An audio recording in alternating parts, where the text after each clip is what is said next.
everybody. So I have a admission to make. I read a lot of the Crippled God between the last video vlog and this one. At the end of every chapter, I thought I could do a vlog or I could keep reading, and I just kept reading and kept reading and kept reading and finished book 6 to One in Chains in its entirety, which is actually a pretty long book. There I put the place in marked so you guys could see it. It's about 200 pages, so I'm sorry this is not going to be as detailed as normal, but it was just an amazing book, okay? And I had to see what happened. So mea culpa, let's get into it. This is going to be chapter 17 all the way through to chapter 21.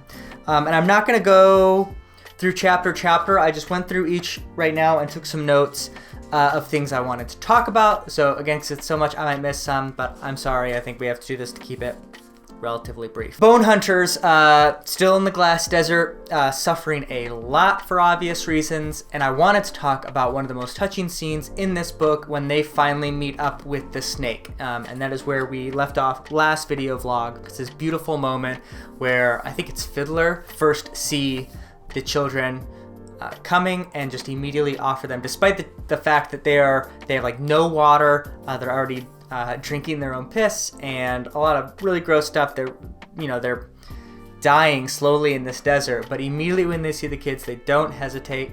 It's Fiddler. He starts giving, I think it's Runt or Bedell, water.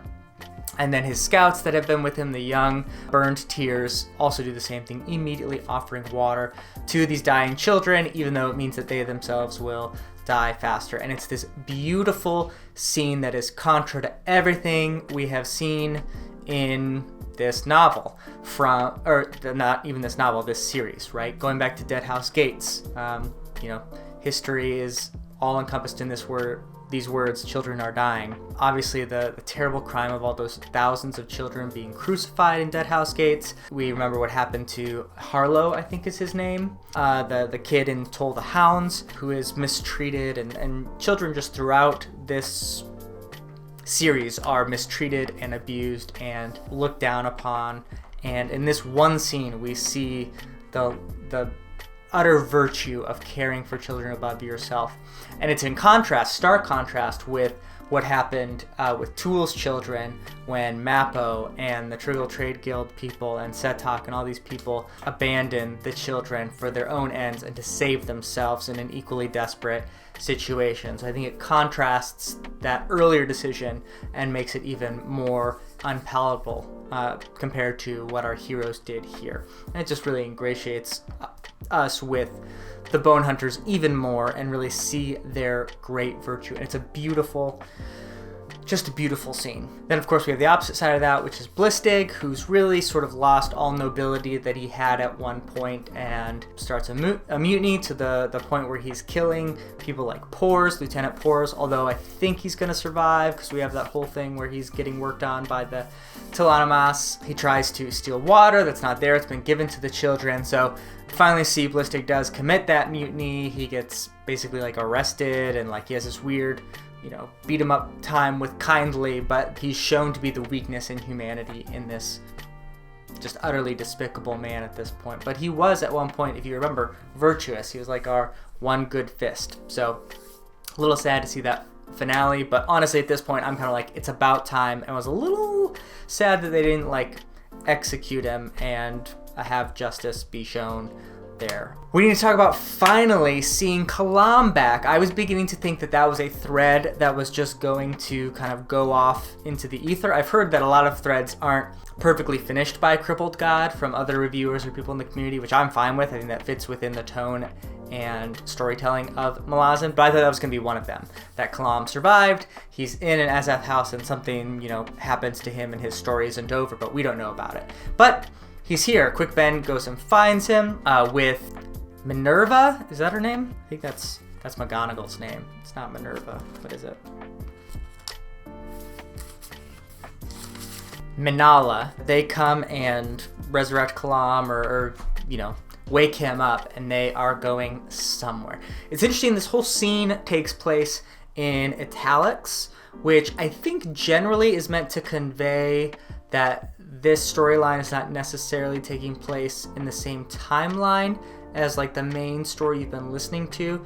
So I'm assuming that this is a long time happened ago and it's just being revealed to us. So it's possible that Quick Ben and Kalam are still going to make it to Lether. Like, obviously there is some constraint because Quick Ben, hasn't been gone that long from the Bone Hunters, but I also wouldn't think it'd be that odd if this happened while they were still camped in Lether, this is some time ago. So that's possible. I don't really know what's going to happen with Kalam and Quicken. I'm just glad that he is back as a character. Like, I was so pumped. I audibly gasped when we finally got that confirmed. We also have the awesome scene with Ganos Perrin, his meeting with the Assail from the perspective of the Assail, which is always cool because we get to see awesome he performs, because the hubris of the Forquil Assail, like, I'm just going to talk with him, kill yourself in front of your men and blah, blah, blah, blah, and it just doesn't work.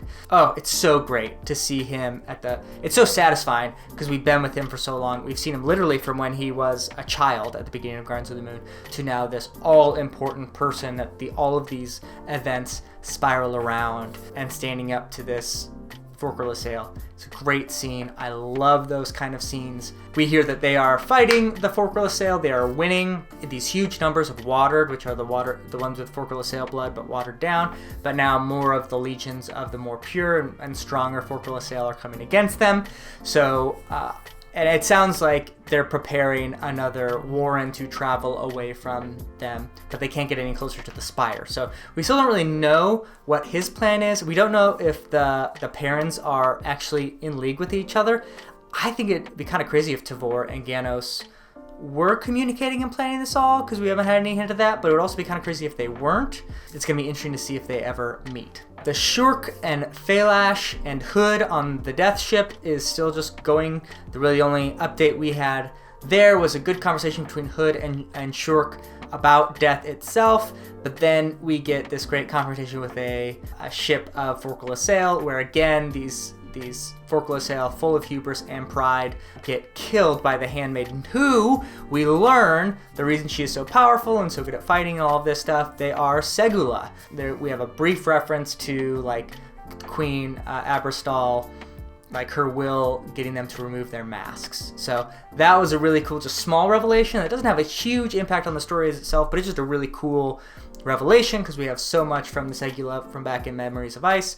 So that was exciting. I loved that. And now that they have killed one ship, and the last thing we see of them is they burn that ship, and Shurk was like, I wish we hadn't burned it because now the smoke could be seen forever. And Hood smirks and says yes. So it seems like that's his point. I think they're probably gonna take out the Navy just by themselves. I'm really, really liking that storyline. Again, one of the storylines that immediately flipped into how interested I am because of one character, Hood, and his involvement. What's happening with the Greyhelms is very interesting. So it looked like with Tanakalian, they were going to go and fight with the Forquil Assail, and we do see a throne room scene where the Forquil Assail captains of the fleet come before the Forquil Assail leader, and she uses her sorcery and her voice to enslave them, even though they were going to be allies.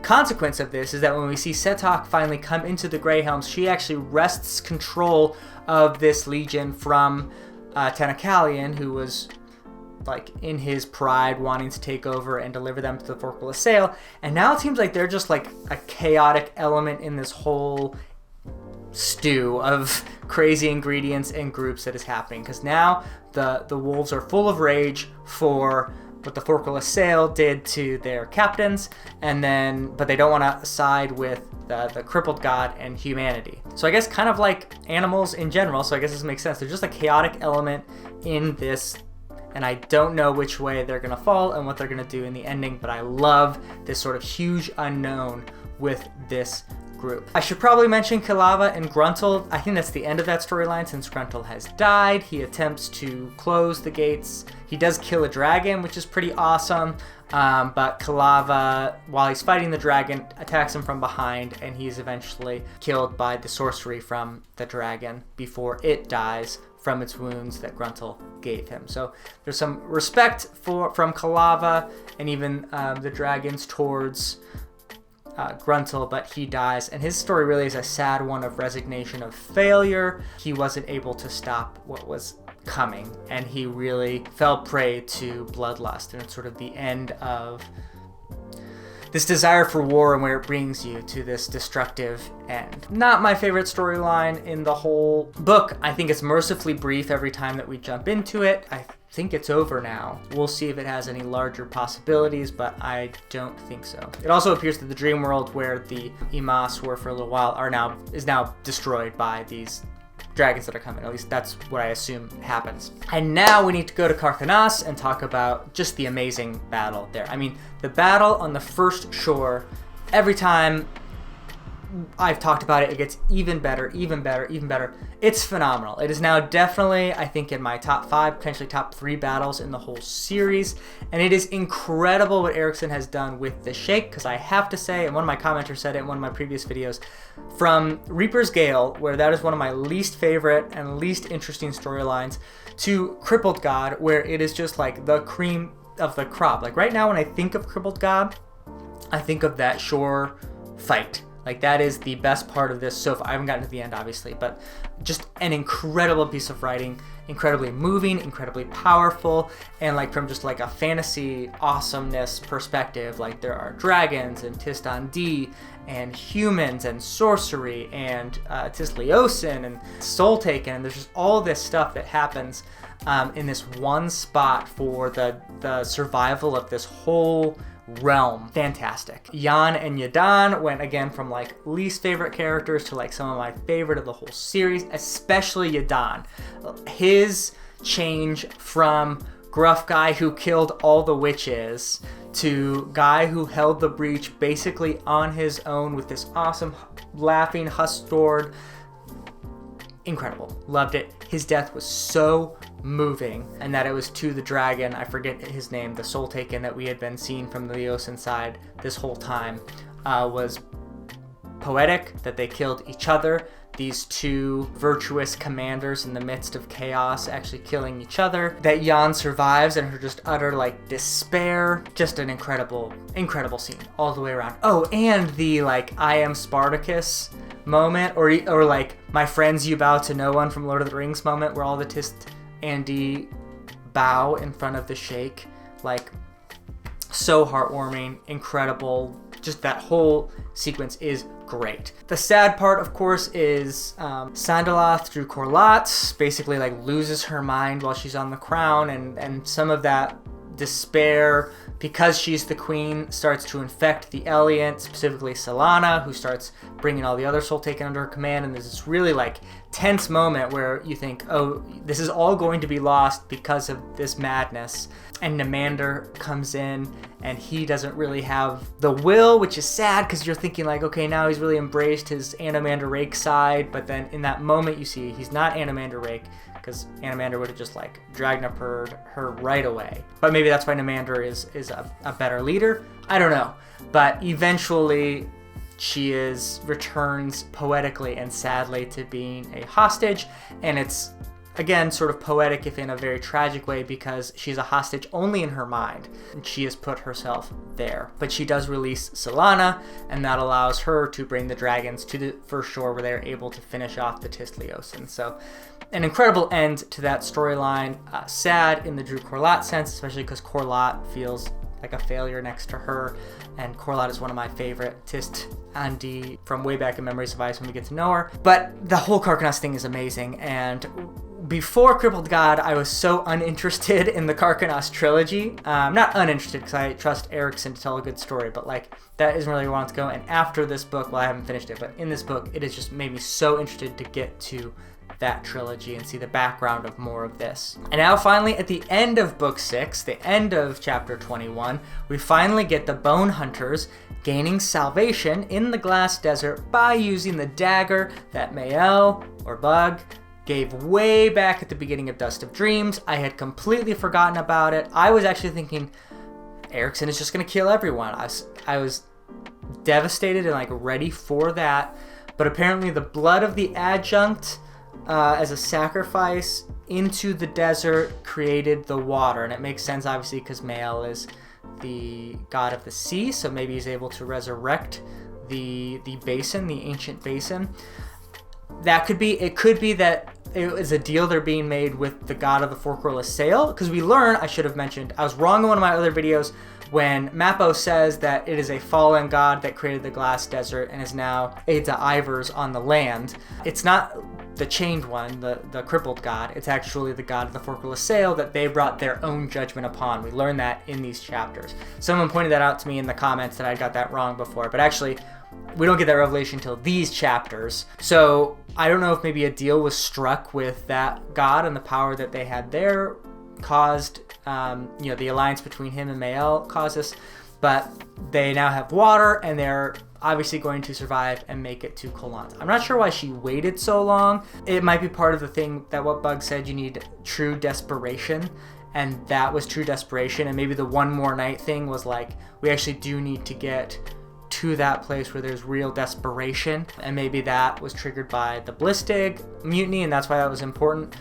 I don't know exactly, but that seems to be the most obvious solution, that whatever magic is used here has to be in that dire moment. Now they're obviously going to make it to Kolans, and they're obviously going to be able to fight the forkless sail. So I think we're going to rush to the ending here. I'm at page now, 800, a little over. And so we only have about 400 pages left in the Malazan Book of the Fallen. So here we go. Sorry about this long video vlog. I'll try to be more consistent at the end of each chapter since we're nearing the end. As always, let me know what you think in the comments. Like and subscribe. Tell other people about this channel, because I love the conversation. I want it to continue to grow. First in, last out.